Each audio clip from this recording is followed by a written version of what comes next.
Hoje nós vamos falar sobre as 3 características de uma pregação bíblica.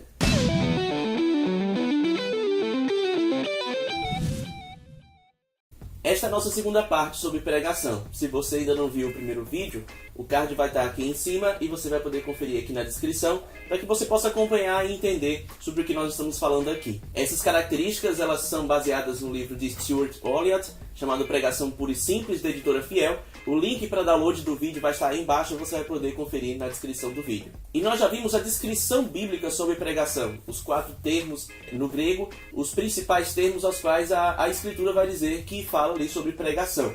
E dentro desses termos nós vemos algumas características dentro da pregação bíblica.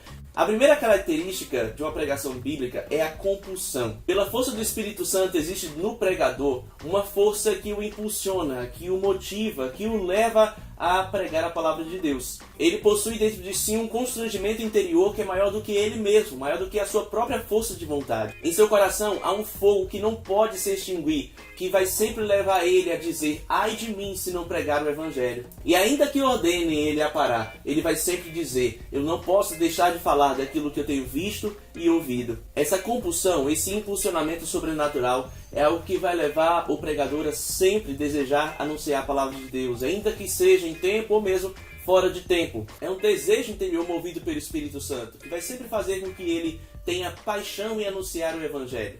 Aquele que tem compulsão, ele vai sempre viver a mensagem, é algo que você vai ver de maneira natural. É impossível nós pregarmos uma palavra que não tenha antes mudado as nossas vidas. É impossível nós falarmos com paixão, nós falarmos com intensidade de algo que não nos motivou. É por isso que aquele que prega com compulsão, ele vai sempre viver a mensagem antes de tudo, ele vai sempre ter essa mensagem pregada para si mesmo e ele vai compartilhar dessa palavra para aqueles a quem eles estão ouvindo. E além disso, ele vai sempre depender do Espírito Santo, que foi aquele que compôs a palavra, aquele que nos ilumina a compreender a Escritura e é aquele que também aplica as suas verdades no coração do seu povo. Por esse motivo, se a palavra não impactou você, se aquilo que você está lendo ou ao preparar o seu sermão não antes falou ao seu coração, é melhor que você não pregue, ou mesmo que você não queira ser um pregador. A mensagem precisa primeiro transformar a sua vida para que você possa falar dela com toda intensidade. Lembremos daquilo que os apóstolos diziam: nós não podemos deixar de falar daquilo que temos visto e ouvido. Se essa mensagem não transformou você, se essa mensagem não impactou você, ou se você não compreendeu essa mensagem de modo a ser transformado por ela, logo você não vai ter autoridade, você não vai ter a paixão, você não vai ter a compulsão do Espírito Santo em anunciar essa verdade para que outros possam ouvir. A segunda característica é a clareza, e isso é algo fundamental para a pregação bíblica e para aquele que deseja ser pregador. A mensagem tem de ser clara. Os arautos de Deus, eles sempre falavam de uma maneira que o povo compreendesse aquilo que eles estavam falando. Porque a boa nova, quando ela não é compreensível, ela não se torna boa nova. Ela não é algo que vai conquistar o coração das pessoas. E se você anuncia os fatos sem clareza, logo vai parecer ficção. Logo vai parecer um amontoado de palavras, um discurso filosófico sem o intuito de mudar vidas. Como é que alguma coisa pode ser incutida na mente de uma pessoa se ela não for compreendida? É por isso que nós entendemos que os verdadeiros pregadores são aqueles que possuem uma linguagem clara, que falam de maneira objetiva. Eles declaram antes de tudo a palavra do rei. Por isso eles não atraem a atenção para si, tampouco para sua verborragia ou aquilo que eles tendem a mostrar que sabem. Por isso, eles não permitem que nada obscureça a mensagem da cruz. Eles anseiam que cada ouvinte mergulhe na Escritura, que contemplem o Calvário, e eles se mostram resolutos a fazer com que ninguém tenha dúvida daquilo que Cristo fez, daquilo que está registrado nas Escrituras.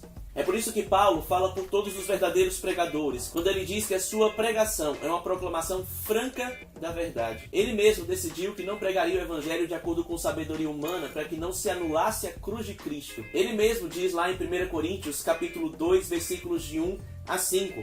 Eu, irmãos, quando fui ter convosco, anunciando-vos o testemunho de Deus, não fiz com ostentação de linguagem ou de sabedoria, porque decidi nada saber entre vós, senão a Jesus Cristo e esse crucificado.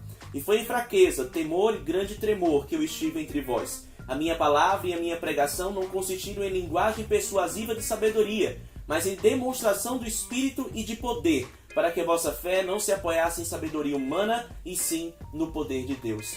Quando nós falamos em uma pregação clara, eu logo me lembro daquilo que John Piper disse, que quando uma pessoa domina, quando a pessoa tem entendimento daquilo que ela está falando, ela vai falar de maneira mais clara possível, sem rodeios, sem terminologias, mas ele vai fazer com que a pessoa mais simples compreenda aquilo que está sendo exposto. Ele não traz ruídos dentro da pregação. Ele não vai tirar a atenção do povo da Escritura, trazendo para si a atenção com seus shows, com filosofias, com palavras difíceis, ou mesmo com performances de stand-up, vestidos de palhaços, com desafios ou coisas desse tipo. Ele vai fazer com que nada desvie a atenção do texto bíblico, que é o que de fato deve ser mostrado. As pessoas não precisam saber quantas vezes você já esteve na Europa. As pessoas precisam aprender a Bíblia. Então o que você precisa para que a sua mensagem seja clara é tão somente expor aquilo que o texto bíblico está dizendo. Falar ao povo aquilo que a Bíblia quer de fato nos anunciar. E isso de maneira clara, dentro do contexto do povo, para que eles possam aplicar nas suas vidas aquilo que o Senhor nos falou. E a terceira característica da mensagem bíblica é que ela tem que ser cristocêntrica. Essa é a grande característica da mensagem bíblica. Ela precisa ter uma teologia bíblica, como nós dizemos. Ela precisa ter a sua centralidade em Cristo. E é assim que tem de ser, porque todo pregador é um arauto de Deus. E os arautos são chamados para falar da Escritura. E não há outro assunto dentro da Escritura senão Jesus Cristo. Tanto no Antigo quanto no Novo Testamento, a Bíblia fala de somente uma coisa. Ainda que seja implícito ou explícito. Charles Spurgeon, ele dizia que se ele não encontrasse ali algo implícito, algo claro sobre Jesus Cristo, de alguma maneira ele colocaria Cristo ali dentro daquele texto. Ele vai dizer que, assim como todas as estradas levavam para Londres, da mesma maneira, todos os textos bíblicos vão apontar somente para Jesus. Nós observamos isso até mesmo dentro da própria ação do Espírito Santo, do próprio trabalho do Espírito Santo. A Bíblia vai nos dizer que o Espírito moveu os homens para que eles compreendessem Jesus Cristo ali nas páginas do Antigo Testamento. O próprio Senhor Jesus, ressurreto, também fez isso aos seus discípulos. E o próprio trabalho do Espírito é justamente esse, glorificar o Filho, fazendo com que nós lembrássemos das coisas do Evangelho e que nós sempre aprendêssemos aquilo que a Bíblia vai falar sobre o próprio Cristo. Jesus é o grande assunto dos 4 Evangelhos, é o grande assunto das cartas de Paulo, é o grande assunto de Gênesis a Apocalipse. Então o que é que nós vamos dizer de uma pessoa que abre a Bíblia dizendo que vai fazer uma pregação, mas ele não fala em momento algum sobre Jesus, a não ser quando está terminando a pregação ali e diz em nome de Jesus, amém. Se alguém faz isso, de fato esse pregador não entendeu o livro, ele não entendeu a Bíblia. E se ele não entendeu a Bíblia, ele nem deveria estar pregando. A Escritura vai nos mostrar que Jesus Cristo não é somente o centro, além dos 4 evangelhos, mas de toda a Bíblia. Jesus é o centro do mundo, Jesus é o centro da história.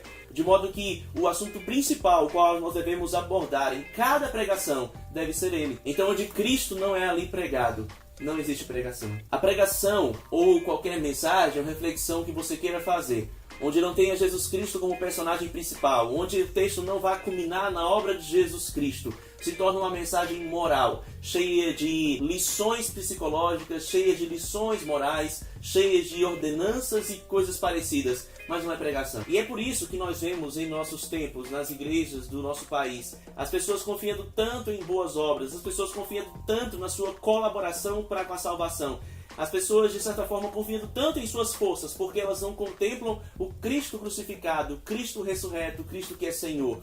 É por isso que nós vemos a nossa espiritualidade ser tão fraca no contexto evangélico do nosso Brasil, porque as pregações, elas não mostram aquilo que deveriam mostrar. As nossas pregações não apontam o centro do Evangelho, o centro da história. As nossas pregações não têm o intuito de transformar as vidas das pessoas, fazendo-as de fato crer em Cristo e não em suas próprias forças. As pessoas não conhecem a amplitude e a eficácia da obra redentora de Cristo. E você pode reclamar para si o título de uma pessoa cheia do Espírito Santo, mas se a sua pregação não aponta para Cristo, logo você não está pregando sob a ministração do Espírito Santo, porque a função dele é glorificar o Filho, é fazer com que as pessoas entendam aquilo que Jesus fez, entendam aquilo que a Bíblia diz acerca de Cristo. Se falta isso, falta também a presença do Espírito Santo em sua pregação. Isto, obviamente, não é um conselho para que você desista, a não ser que você entenda não ser chamado. Entretanto, se você se dispõe a ser um pregador, procure conhecer um pouco mais sobre pregação, procure conhecer um pouco mais sobre a Escritura. Nós somos chamados a ser mestres E a nossa função primordial é levar as pessoas a compreenderem a doutrina bíblica. E a doutrina bíblica vai dizer sobre Jesus, vai ser uma mensagem fácil, de modo que alguém letrado e uma pessoa mais simples possam compreender. E também será uma mensagem apaixonada, onde as pessoas verão a sua compulsão. Vão ver que essa mensagem primeiro transformou a sua vida e que você desesperadamente deseja compartilhar isso. Como o próprio Spurgeon dizia, que a pregação do Evangelho é tão somente um mendigo mostrando outro mendigo onde encontrar comida. Então, se você deseja conhecer um pouco mais sobre esse assunto da pregação, se inscreva no nosso canal, deixe o seu like, compartilhe esse vídeo para que mais pessoas possam ver, deixe o seu comentário sobre alguma dúvida, sobre alguma sugestão que você gostaria de ver para o próximo vídeo. Nos próximos vídeos sobre pregação, nós vamos falar sobre uns bons títulos em livros, em e-books, em vídeos, em áudios, aos quais você pode aprender um pouco mais sobre pregação.